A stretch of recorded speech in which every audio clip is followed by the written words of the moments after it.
Welcome to social post. నేను మీ Nihal. So ఇప్పుడు present మార్కెట్లో ఏ సెక్టర్స్ బాగున్నాయి, ఏ సెక్టర్స్ బూమ్ అని, ఇందులో ఇన్వెస్ట్ చేసుకుంటే మంచి రిటర్న్స్ వస్తాయి అనేది దీని గురించి చెప్పడానికి financial certified wealth manager Revanth శర్మల గారు ఉన్నారు. ఒకసారి మనం సార్తో మనం మాట్లాడదాం. అయ్యి sir, welcome to social post. Hello అండి. సార్, ఇప్పుడు ఇన్వెస్ట్ చేయడానికి ఏ సెక్టర్స్ బాగున్నాయి ప్రెజెంట్ మార్కెట్లో మనం చూసుకున్నట్లయితే, నెక్స్ట్ ఒక 5 yearsకి చూసుకున్నట్లయితే ఇందులో ఇన్వెస్ట్ చేస్తే మంచిదని అంటారు? సో ఒక్కసారి మార్కెట్ సైకిల్ ఏం జరిగిందో చూద్దాం. మార్కెట్ సైకిల్లో 2024 ముందు వరకు కూడా కొంతవరకు ఇన్ఫ్రాస్ట్రక్చర్, రియల్ ఎస్టేట్ అయి ఉండొచ్చు, వీటన్నిటిలో మంచి భూమి వచ్చింది, డిఫెన్స్ వీటన్నిటిలో.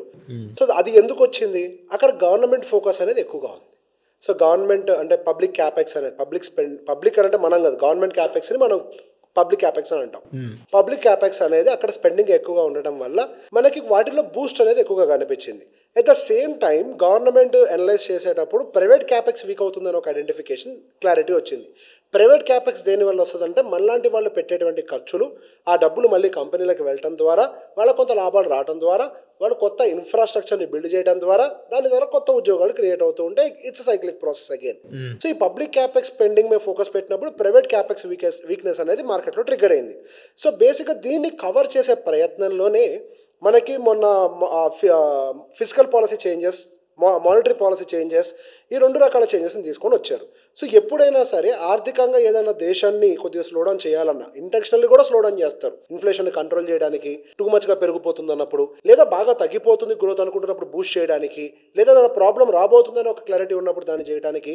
సో ఈ 2 మెథడ్స్ యూజ్ చేస్తారు, physical and monetary policy changes. Physical policy changes అని అంటే taxes related, direct taxes, indirect taxes. So direct taxes and indirect ట్యాక్సెస్లో మనకి ఇన్కమ్ ట్యాక్స్ స్లాబ్స్ రివైజ్ చేయటము, అండ్ ఇండైరెక్ట్ ట్యాక్సెస్లోకి వచ్చేసరికి మనకి జిఎస్టీ రివిజన్స్, జిఎస్టీ 2.1 తీసుకొని రావటము, ఈ 2 విధాలుగా మార్పులు చేసుకొని వచ్చారు. At the same time monetary policy changes కూడా తీసుకొని వచ్చారు. మానిటరీ పాలసీ చేంజెస్ అంటే ఏంటి? Interest rate reductions.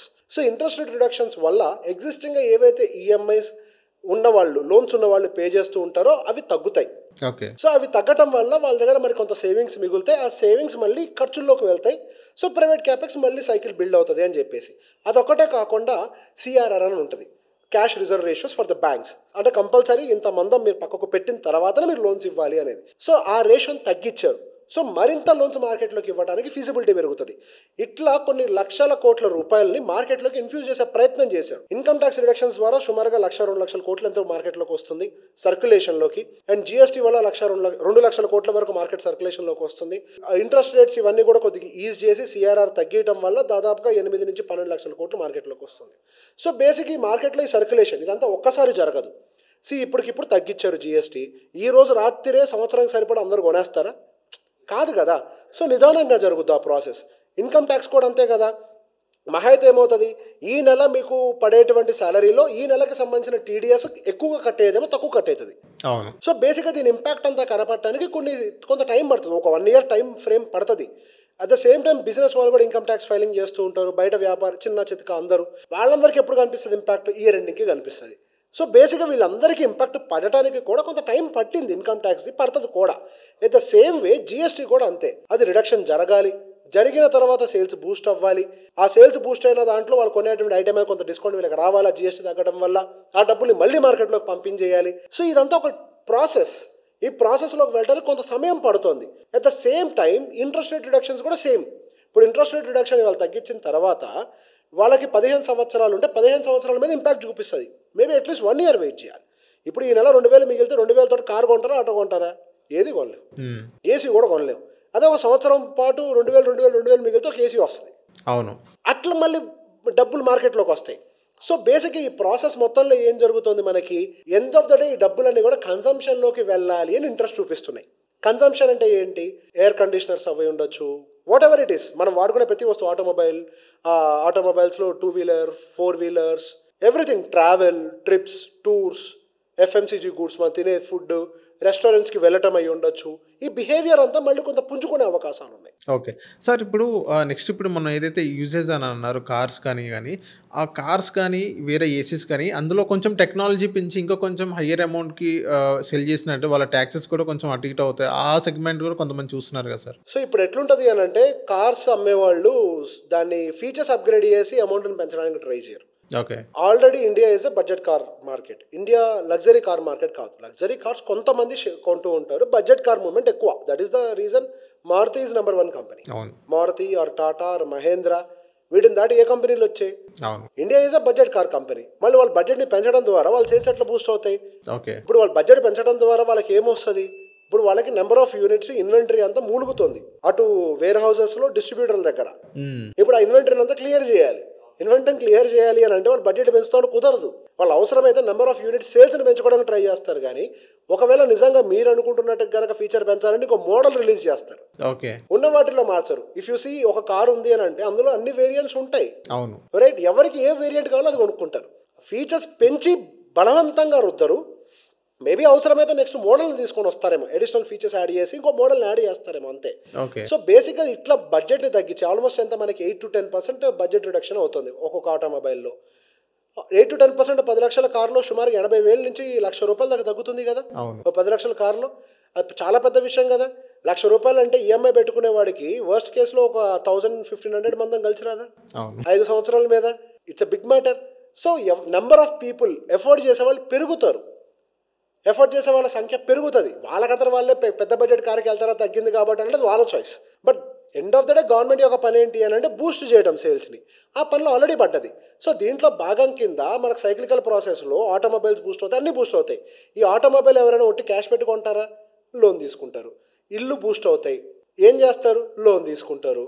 ఇంకేదైనా ట్రిప్కో టూర్కో పోవాలనుకుంటారు. జిఎస్టీలు అన్ని చోట్ల దగ్గర హోటల్ రేట్లు కూడా తగ్గించారు. ఏమవుతుంది? లోన్ తీసుకుంటారు. పర్సనల్ లోను, ట్రావెల్ లోను, మ్యారేజ్ లోను, XYZ లోను. సో దీనివల్ల ఏమవుతుంది? మళ్ళీ బ్యాంకింగ్ బూస్ట్ అవుతుంది. ఇక్కడ ఏమేమి సెక్టర్స్ ఐడెంటిఫై అయినాయి? 2-wheeler, 4-wheelers, travel, FMCG, banking, NBFCs, restaurants అంటే ఫుడ్ చైన్, రెస్టారెంట్స్ అంటే బర్గర్ కింగ్ లాంటి ఫుడ్ చైన్ కంపెనీస్, ఇట్లాంటివన్నీ కూడా మెరుగుపడడానికి ఛాన్సెస్ ఉన్నాయి. అంటే రియల్ ఎస్టేట్, అపార్ట్మెంట్స్ అవి కొనడానికి ఛాన్సెస్ దొరుకుతాయి. డబ్బులు మిగులుతున్నాయి కాబట్టి, ఇంట్రెస్ట్ రేట్ తగ్గింది కాబట్టి తక్కువ ఇంట్రెస్ట్కి దొరుకుతుంది కాబట్టి ఇప్పుడు లోను అపార్ట్మెంట్లు, ప్రాపర్టీస్ కొనడానికి ఇంట్రెస్ట్ చూపిస్తారు.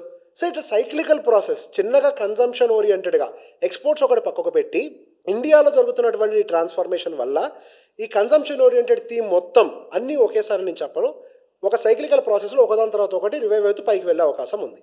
ఇప్పుడు మరికొన్ని ఉన్నాయి. ఐటీ కానీ, ఫార్మాసిటికల్ కానీ one of the major exporters మనము యూఎస్కి. ఈ టారిఫ్ రిలేటెడ్ అన్సర్టనిటీస్ వల్ల కొద్దిగా హీట్ తీసుకున్నాం మనం. బాగానే పడ్డది ఐటీ. దాని పీక్ నుంచి ఇంకా 30% ఎంతో 29% ఎంతో లోనే ఉంది ఇంకా ఐటీ అనేది. ఇప్పుడు టారిఫ్ రిలేటెడ్ అన్సర్టనిటీ కొద్దిగా కొలిక్ వచ్చే రకంగా ఉంది అని చెప్పేసి అటు యూఎస్ నుంచి, ఇండియా దగ్గర నుంచి రకరకాలుగా ట్వీట్స్, మాటలు వస్తూనే ఉన్నాయి. సో ఇమీడియట్గా పెనాలిటీ టారిఫ్ 25% తగ్గించిన IT will Boost. And interest rate cuts చేస్తున్నారు, దానివల్ల ఐటీకి మంచి జరుగుతుంది. అండ్ కేవలం ఆ పెనాల్టీ టారిఫ్ లేపేయటమే కాదు, ఆ బేస్ టారిఫ్లో కూడా 10-15% తగ్గిస్తామని అంటున్నారు. ఛాన్సెస్ తగ్గించచ్చు, పోవచ్చు. తగ్గితే ఎవరికి బెనిఫిట్? మళ్ళీ ఐటీ, ఫార్మా ఇవన్నీ కూడా మళ్ళీ అడ్వాంటేజ్ తీసుకున్నాం. ఫార్మాకి హవెవర్ లేదు టారిఫ్, బట్ ఐటీ ఇవన్నీ కూడా ఆటోమొబైల్, పర్టికులర్ టాటా మోటార్స్ లాంటివి. టాటా మోటార్స్కి సంబంధించిన రేంజ్ రోవర్ పంపిస్తుంది, ల్యాండ్ రోవర్ ఇవన్నీ పంపిస్తుంది. ఎక్కువ వెహికల్స్ యూకే నుంచి అటు వెళ్తూ ఉంటాయి. సో ఇవన్నీ ఇంపాక్ట్ తగ్గే అవకాశాలు ఉంటాయి వాళ్ళకి. అంటే కార్స్కి సపరేట్గా ఉంది, ఇండియన్ టారిఫ్ వర్తించదు, బట్ వాటిని కూడా తగ్గించారు అనుకోండి స్లోలీ. ఈవెన్ మన దగ్గర టాటా మోటార్స్ కూడా రివైవ్ అవుతుంది. సో బేసిక్ ఇప్పుడు మనకి అన్ని గ్రహాలు ఒక లైన్లోకి వచ్చినట్టు కనిపిస్తాయి. అవును. సో ఇప్పుడు స్లాబ్స్ అనేది ఫినాన్షియల్ ఇయర్‌కి ఇన్‌కమ్ ట్యాక్స్ సంబంధించింది ఏదైతే మనం మళ్ళీ ట్యాక్స్ పే చేస్తామో, ఆ ట్యాక్స్ అనేది అటు ఇటు అవుతది కొంచెము. సో ఇక్కడ జీఎస్టీ చూసుకున్నట్లయితే తగ్గించారు. అక్కడ ఇన్‌కమ్ ట్యాక్స్ కూడా తగ్గించే అవకాశాలు ఉన్నాయా? ఇన్‌కమ్ ట్యాక్స్ మనకు ఆల్రెడీ రివిజన్ లాస్ట్ ఫైనాన్షియల్ బడ్జెట్లోనే చేశారు. ఓకే. ఎంత మనకి ఇంతకుముందు 6 lakhs 7 lakhs ఎంత ఉండే, 7 lakhs ఏదో ఉండే స్లాబ్, దాన్ని 12 lakhs చేశారు. సో దానివల్ల ఏమవుతుంది? Up to 12 lakhs you will almost pay zero tax. 12.5 lakh వరకు it will be near to zero tax. అక్కడి నుంచి కదా యూ విల్ బీ పేయింగ్. దీంతో ఏమవుతుంది? సహజంగా మన ఈ మధ్య మాట్లాడుతూ ఒక మాట అన్నారు, ఒక ఫండ్ మేనేజర్ మాట్లాడుతూ ఒక మాట అన్నారు, మన ఇండియన్స్కి ఎట్లుంటుంది అని అంటే, ఇఫ్ మన ఇన్కమ్ ట్యాక్స్ లిమిట్ 7 lakhs అని అంటే అందరు 7 lakhsకి ఫైల్ చేస్తారు. మన ఇన్కమ్ ట్యాక్స్ లిమిట్ ఇప్పుడు 12 lakhs అంటే 12 lakhsకి ఫైల్ చేస్తారు.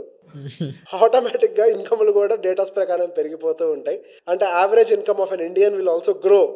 ఇన్కమ్ ఉన్న ఫైల్ చేయని వాళ్ళు కూడా బోల్డ్ మంది ఉన్నారు. ఇప్పుడు రివిజన్ వల్ల అది కూడా జరుగుద్ది అని. సో డెఫినెట్గా దాని ఇంపాక్ట్ ఉంటుంది. ఆల్రెడీ తీసుకొచ్చారు. దాని ఇంపాక్ట్ ఏంటంటే ఇయర్ ఎండింగ్కి కనిపిస్తుంది, కొంత ఇమీడియట్గా కనిపించదు. Okay. So thank you sir మా సోషల్ పోస్ట్ వచ్చినందుకు.